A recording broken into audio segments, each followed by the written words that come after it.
A short story of evil and poise for children, a Punjabi folk tale. His name was Virtue. He was a simple villager and, like his name, was very innocent, pious and earned high merits in the sight of other villagers. Once, he was on his way when he came across a man who offered his friendship to Virtue. "What's your name?" Virtue asked. "My name is Evil and I am from your neighboring village." The stranger answered. It was the tradition of the area that as a sign of friendship, people had to exchange their turbans. Virtue was wearing a new turban and that stranger was just trying to get this turban in exchange of his old and depreciated turban. Virtue and Evil exchanged their turbans. Virtue told Evil that he was going to meet some of his relatives. This gave a new idea to the evil-minded fellow and he decided to benefit from this golden opportunity. He said goodbye to Virtue and went towards the house of Virtue as he was told that Virtue's wife was alone at home. Evil knocked the door and introduced himself as the friend of Virtue. Wife of Virtue opened the door. Now, Evil told a fabricated story to the wife of Virtue that he had news that some dacoits were planning to rob the house of Virtue. He requested the wife of Virtue that all the precious things, jewelry, cash be handed over to him so that he could take it to some safer place. In order to prove his words, Evil showed the turban of Virtue.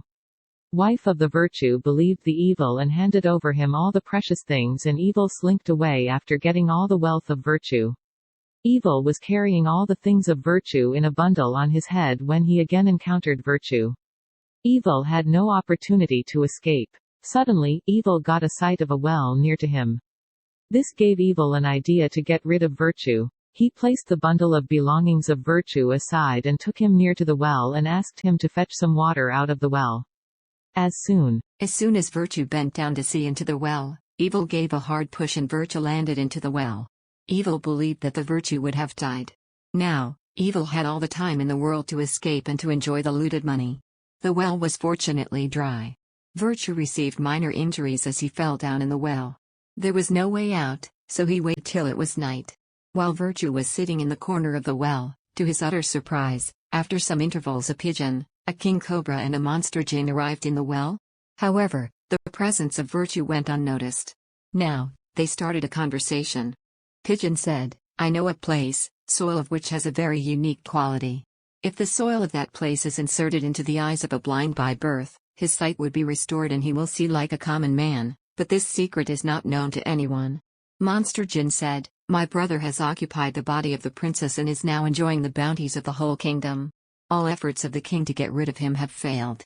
No one knows that the life of my brother Jinn is in a parrot, which is kept in a cave very near to this well.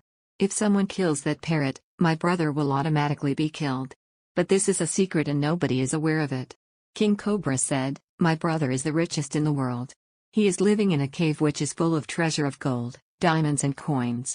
But no one has the courage to even come close to that cave as my brother is a gigantic king cobra and could kill hundreds of people with a single sting. Only way to kill him and get all the treasure is to pour hot oil in the very small hole of the cave. But no one knows that secret."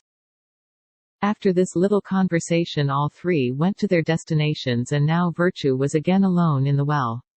When there was daylight Virtue made hue and cry which fetched the attention of some passengers who were passing by the well. They got Virtue out of the well and Virtue safely reached his home and consoled his wife over the tragic incident as they were deprived of all their valuables and Virtue hardly escaped from a murder attempt. First, Virtue went to the place which was mentioned by the pigeon. From there he took soil and announced in the area that he would cure blinds free of cost. People from all over the country started coming to him and he successfully cured all the blinds free of cost. Virtue then went to the cave mentioned by the monster jinn and got the parrot in his control.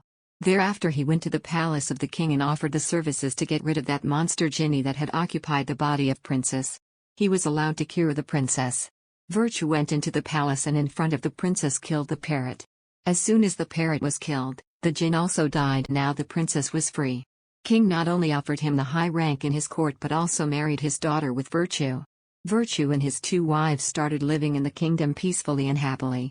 One day when Virtue was on his way with all the protocol of a minister, he saw Evil in a very bad situation. He called him, "Evil my friend, come to me." As soon as Evil saw Virtue he tried to escape but Virtue assured him that he had forgiven all the faults of Evil. He gave Evil a palace in the kingdom to live peacefully. Evil was surprised to see the glories of virtue and was feeling jealousy.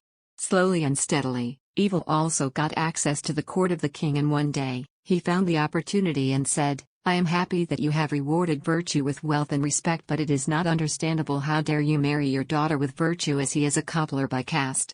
Marrying your daughter with such a mean person is insolent for a king." All this noxious talk of Evil regarding his benefactor influenced the king. This was an unforgivable crime of virtue, so he was called in the court, and the king said to him, "Why should you not be rewarded capital punishment, as you have not told the truth about your actual circumstances? You belong to a mean caste and you did not tell us about it." Virtue answered, "This is a lie and someone has misguided you. I am the richest man on earth. My treasures are 100 times more precious than your whole kingdom. Please allow me a day's time and I will bring all my treasures to prove my high merits." Virtue went to the cave where King Cobra with all his treasures lived. He obtained liters of oil and got it heated. After this he poured all the oil in the small hole.